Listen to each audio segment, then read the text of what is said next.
Hello students, welcome you all on English Literature Topics platform. In this video, I'll explain a very important literary topic and that is narratology. Student, before we start this video, I would say thanks to one of my subscriber who asked me to make video on this particular topic narratology because I myself not too much familiar with the topic narratology.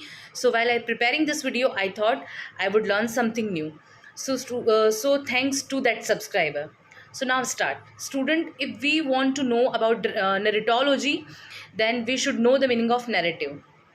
What is narrative? Narrative is a story. And what is story?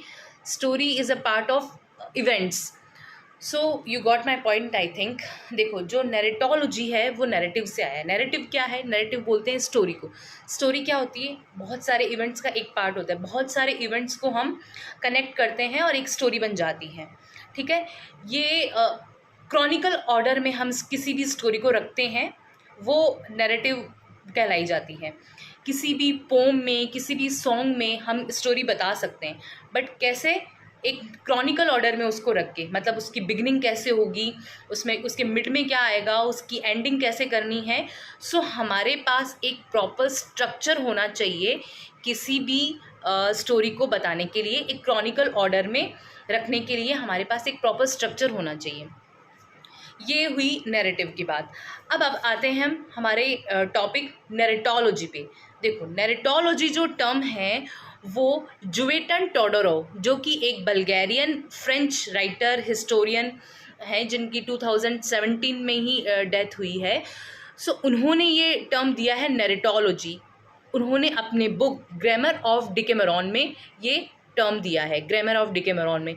So grammar of डिकेमेरॉन जो book है is a work of literary theory written by Tzvetan Todorov. Its subject is the grammar of Giovanni Boccaccio. Giovanni Boccaccio जो एक writer हैं, उनकी जो book थी the डिकेमेरॉन, एक तरह से उनका सब्जेक्ट रखा है इन्होंने ग्रामर. जिवानी बोकेशियो का आपने नाम सुना होगा.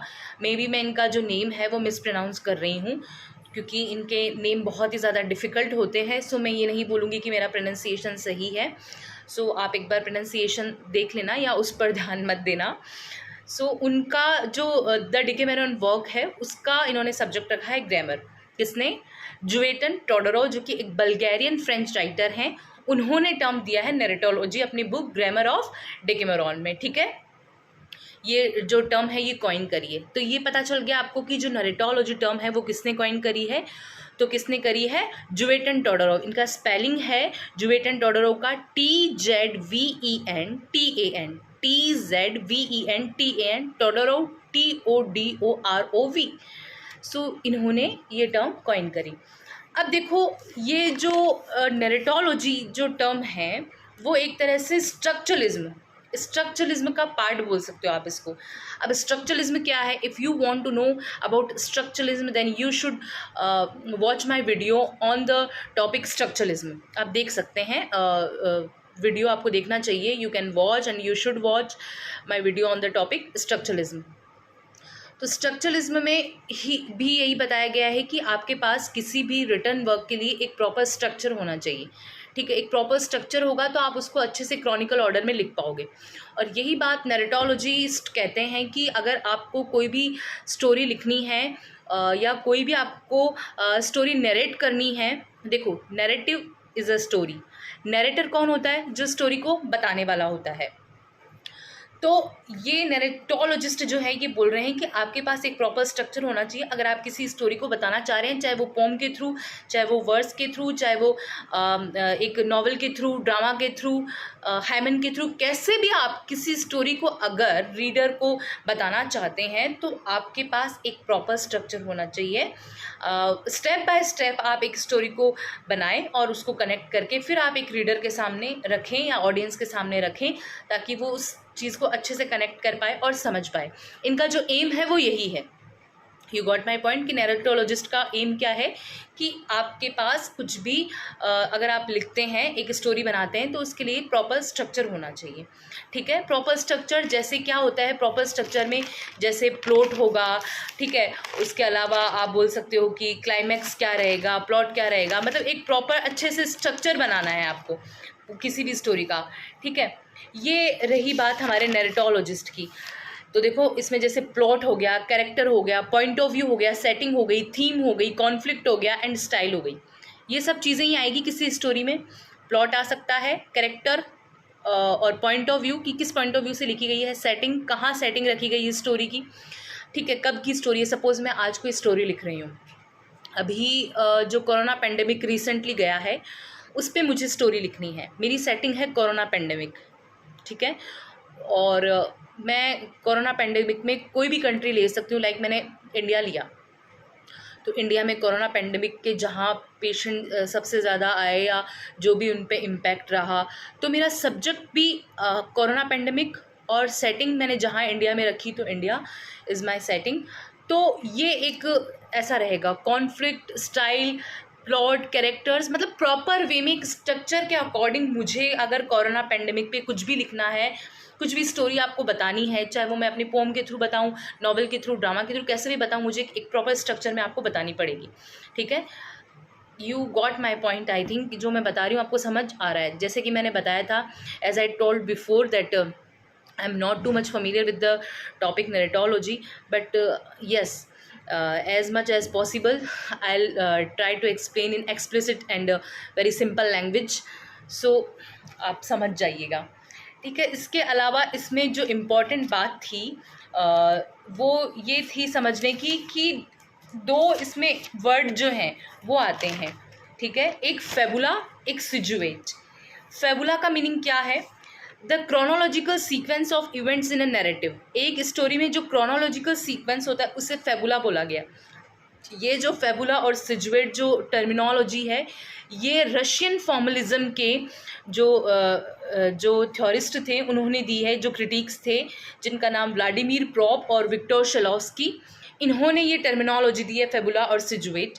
वो काफ़ी ज़्यादा कनेक्टेड है नैरेटोलॉजी से। फेबुला का मीनिंग है the chronological sequence of events in a narrative. मतलब एग्जाम में बहुत बार क्वेश्चन आ जाता है कि फेबुला का मीनिंग क्या है, सिजुएट का मीनिंग क्या है, is the representation of those events through narrator, through narration, metaphor, camera angles and so on. So ये मतलब है सिजुएट का, ठीक है। तो ये दोनों टर्म जो है रशियन फॉर्मलिज्म में विक्टर शेलोव्स्की और व्लादिमीर प्रॉप ने जो है लाए हैं ये टर्म। कौन सी? फेबुला और सिजुएट, जो काफ़ी ज़्यादा नैरेटोलॉजी से कनेक्टेड है, ठीक है। उसके अलावा आपको इसमें बताने वाली बात जो है वो एज सच कुछ नहीं है, बट आपको एक मैं रीड आउट करके पॉइंट टू पॉइंट बता देती हूँ, आपको समझ में आ जाए। जैसे मैंने आपको सबसे पहले बताया था, दिस टर्म इज़ बाय जो इसके जो जुवेटन टोडोरोव जो थ्योरिस्ट थे, हिस्टोरियन थे, क्रिटिक थे, जुवेटन टोडोरोव, वो लेकर आए कौन सी टर्म? नैरेटोलॉजी। 1969 में इनकी बुक आई थी जिसका नाम है ग्रामर ऑफ डिकेमेरॉन, जो कब आई? 1969 में। उसमें ये टर्म आई narratology. Narratology is the study of narrative and narrative structure and the ways that these affect human perception. एक तरह से आप बोल सकते हैं कि एक साइंटिफिक स्टडी है ये नैरेटिव की, एक स्टोरी बनाने की साइंटिफिक स्टडी, ये है नैरेटोलॉजी। अगर आप बहुत ही एक्सप्लिसिट लैंग्वेज में समझें तो स्टोरी बनाने के लिए जो साइंटिफिक मेथड यूज़ होते हैं उनको नैरेटोलॉजी बोला गया है। देखो पहले ओल्ड टाइम्स में क्या होता था, एंशिएंट टाइम्स में लोगों के पास आर्ट होती थी स्टोरी टेलिंग के लिए, बट ये जो स्ट्रक्चरलिस्ट हैं इन्होंने क्या किया, नैरेटोलॉजिस्ट ने, स्ट्रक्चरलिस्ट ने, कि इन्होंने उस आर्ट में साइंस को डाल दिया कि आपको इस अकॉर्डिंग जो है एक स्ट्रक्चर बनाना है, स्ट्रक्चर प्रिपेयर करना है अगर आपको कोई स्टोरी बतानी है किसी को तो, ठीक है। Narratology is the branch of criticism that deals with the structure and function of narrative and its theme, conventions and symbols. Narratology is a humanities discipline dedicated to the study of the logic principles and practices of narrative representation. ठीक है, the study of narrative is called narratology. Obvious, narrative की study करना narratology है। narrative क्या है? एक तरह से एक story है। story क्या है? कुछ events का part। narratology is etymologically the science of narrative, originally defined and used by structuralist critics. ठीक है, मैंने बता दिया कि स्ट्रक्चरलिस्ट क्रिटिक्स जो थे लाइक रोलैंड बार्थेस और जो भी स्ट्रक्चरलिस्ट क्रिटिक्स थे, उन्होंने एक तरह से यूज़ किया इसको, ओरिजिनली डिफाइन किया। ठीक है, today it studies the narrative aspect of many literary and non-literary genre such as lyrical poems, films, drama, history, advertisement, etc. A narrative means a story, and story is a description of event in a meaningful way. Story क्या है? Description of event, events का description in a meaningful way. ठीक है, उनका कुछ ना कुछ meaning निकलेगा। और एक narratologist क्या करता है? What a narratologist do? As structuralist, they tries to study the different part of a story. वो क्या करते हैं? Tries to study the different part of the story के different parts को जो है पढ़ते हैं। in which the way are the parts of a story connected, what function or work in each part of a story performing, किस function में story perform करेगी। मतलब वो स्टोरी के नरेटोलॉजिस्ट स्टोरी के हर पार्ट को पढ़ते हैं, उनको पता होता है दैट कब बिगनिंग करनी है, कब इसकी एंडिंग करनी है, मिड में क्या आएगा, क्लाइमेक्स क्या है, प्लॉट क्या है, कैरेक्टर क्या है, पॉइंट ऑफ व्यू क्या है, सेटिंग क्या है। ये सब एक नैरेटोलॉजिस्ट का काम है कि वो उसको प्रॉपर स्ट्रक्चर दे, किसी भी नैरेटिव को, किसी भी स्टोरी को कुछ structure they. So to understand the structure of a story, we have to understand some key terms like subject. Subject से मीनिंग क्या है? जैसे मैंने अभी आपको एग्जांपल दिया था कि अगर मुझे अभी कोई स्टोरी लिखनी है या फिर आपको स्टोरी बतानी है, चाहे वो पोम के थ्रू, नॉवल के थ्रू, ड्रामा के थ्रू, कैसे भी बतानी है, और उसका सब्जेक्ट मैं रखती हूँ कोरोना पेंडेमिक। ठीक है, तो कोरोना पेंडेमिक उसका सब्जेक्ट होगा। तो ये कुछ की टर्म्स होते हैं कि फिर उसकी सेटिंग, मुझे सेटिंग कहाँ रखनी है, लाइक कौन कौन से कंट्री जो है इसके अंडर में आई, ये पेंडेमिक कहाँ कहाँ रखा गया, कहाँ कहाँ रहा, तो ये इसकी सेटिंग हो गई। ऐसे ही उसमें कुछ प्लॉट, उसमें क्लाइमेक्स क्या हुआ क्या नहीं। सो ये पूरा प्रॉपर एक स्ट्रक्चर बना के मुझे आपको वो स्टोरी कोरोना पेंडेमिक से रिलेटेड समझानी पड़ेगी। सो ये की टर्म्स है। सब्जेक्ट हो गया, सब्जेक्ट मीन्स अ पर्सन और thing that is being discussed. ठीक है, अ पर्सन और thing that is being discussed. The subject of the novel, एक मैंने एग्जांपल लिया, the subject of the novel uncle Tom's cabin is slavery. Uncle Tom's cabin अगर आपने पढ़ी है तो उसका जो सब्जेक्ट क्या है, स्लेवरी है। ऐसे ही चार्ल्स डिकिंसन की नॉवल अगर आप पढ़ेंगे, जैसे कि मैंने कल आपको विक्टोरियन लिटरेचर बताया था, उस पर वीडियो बनाया था, तो उस पर मैंने बताया कि चार्ल्स डिकिंसन के नॉवल ज़्यादातर किस पे हैं, चाइल्ड लेबर पे। तो वहाँ आपको सब्जेक्ट दिखेगा चाइल्ड लेबर। जैसे अंकल टॉम्स कैबिन में क्या दिख रहा है, स्लेवरी। वैसे ही अब प्रिडिकेट देखो, ये सब्जेक्ट प्रिडिकेट ये क्या है, ग्रामर के पार्ट हैं। तो एक तरह से ये जो टर्म है वो एक ग्रामर टर्म बोल सकते हो आप इसको, क्योंकि जो बुक है जिसमें ये टर्म आई है उसका नाम भी ग्रामर ऑफ डिकेमेरॉन ही है। सो प्रिडिकेट क्या होता है, is what is said about the subject. Subject के बारे में जो कहा जाता है वो प्रिडिकेट होता है। तो ये प्रिडिकेट भी आपको एक की टर्म्स बन सकता है अगर आपको एक प्रॉपर वे में, प्रॉपर स्ट्रक्चर में एक स्टोरी बतानी है तो। ठीक है, फिर उसके बाद है कुछ important like, so to conclude, narratology is the study of the different parts that make a story. The story can be in the form of a poem, drama, novel, picture, song or hymen.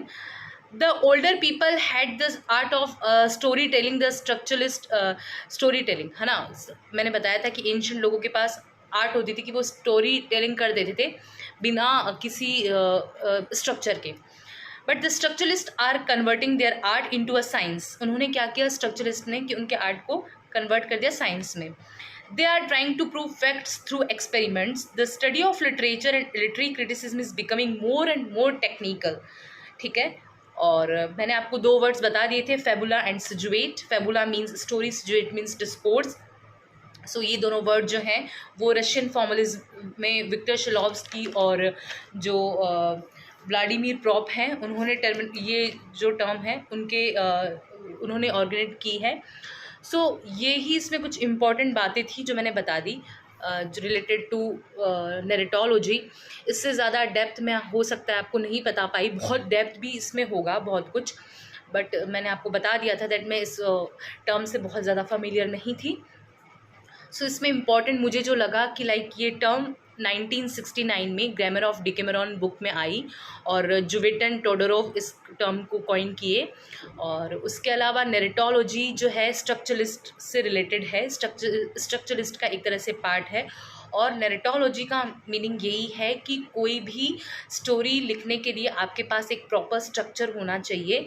आपको पता होना चाहिए कि कब और कैसे उस structure को रखा जाए, like plot, climax, setting, subject, predicate, ये सब आपको पता होने चाहिए मेरे अकॉर्डिंग नैरेटोलॉजी का मीनिंग। उसके अलावा सिजुएट और फेबुला ये दो वर्ड्स हैं, बहुत बार एग्जाम में क्वेश्चन पुटअप हो जाता है कि ये दो वर्ड्स जो हैं उनका क्या मीनिंग है। तो मैंने आपको बता दिया था, fabula means story, syuzhet mean discourse. और ये दोनों वर्ड जो है रशियन फॉर्मलिज्म के जो विक्टर शलोव्स्की और व्लादिमीर प्रॉप जो है उन्होंने ऑर्गेनाइज किए। उसके अलावा I think that's enough for you. जितना मुझे पता था मैंने ट्राई किया कि एक्सप्लिसिट लैंग्वेज में आपको ये टर्मिनोलॉजी, ये टर्म समझा पाऊँ। और आई थिंक मैंने मेरा जो ट्राई है वो सक्सेस हुआ हो। सो अगर आपको ये वीडियो हेल्पफुल लगा हो सो आप इस वीडियो को लाइक करो, शेयर करो, चैनल को सब्सक्राइब करो। Thank you.